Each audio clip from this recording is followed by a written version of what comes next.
Hey everyone, today's topic is sparking a lot of outrage and debate, especially among First Nations advocates. Let's dive right in.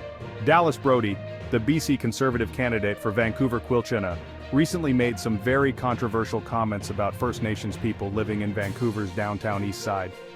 In a podcast from 2020 that recently resurfaced, Brodie suggested that First Nations bands should take more responsibility for their members in the Downtown Eastside and not consider Vancouver a dumping ground.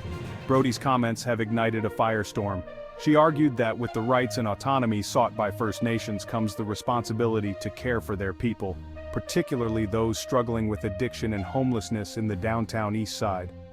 Brodie emphasized the need for the government to collaborate with First Nations to provide housing, treatment, and culturally appropriate support within their communities. She believes that working with Indigenous leaders to develop programs addressing addiction and generational trauma is essential, but not everyone sees it that way. Wade Grant, a Musqueam Indian band member and Liberal Party candidate, expressed deep concern over Brodie's remarks.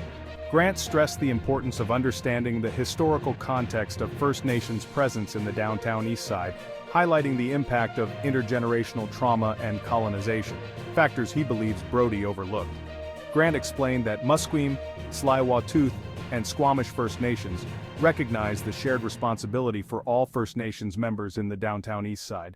He emphasized their commitment to supporting individuals seeking their communities and working together to address the challenges they face. Grant's perspective underscores the importance of collaboration and understanding among First Nations communities. Brodie's comments also drew sharp criticism from political leaders.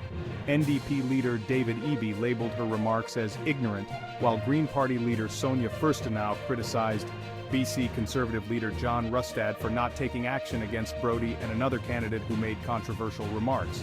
Rustad responded by stating that it is ultimately up to voters to judge his party's candidates.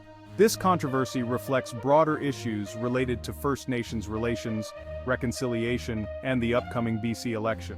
Brodie's statements have ignited discussions about the role of government in supporting First Nations communities, addressing systemic inequalities, and providing culturally appropriate solutions to the challenges faced by Indigenous peoples. The incident also highlights the importance of understanding the historical and social context of First Nations' presence in the Downtown Eastside. It underscores the need for sensitivity, respect, and a commitment to reconciliation in political discourse, especially when addressing complex issues affecting Indigenous communities. As the election approaches, the controversy surrounding Brodie's comments serves as a reminder of the importance of informed and respectful dialogue on issues affecting First Nations people. It shows the need for candidates and political parties to engage with Indigenous communities, understand their perspectives, and work towards meaningful reconciliation and solutions. The full article is in the description below. Thanks for tuning in and be sure to stay informed.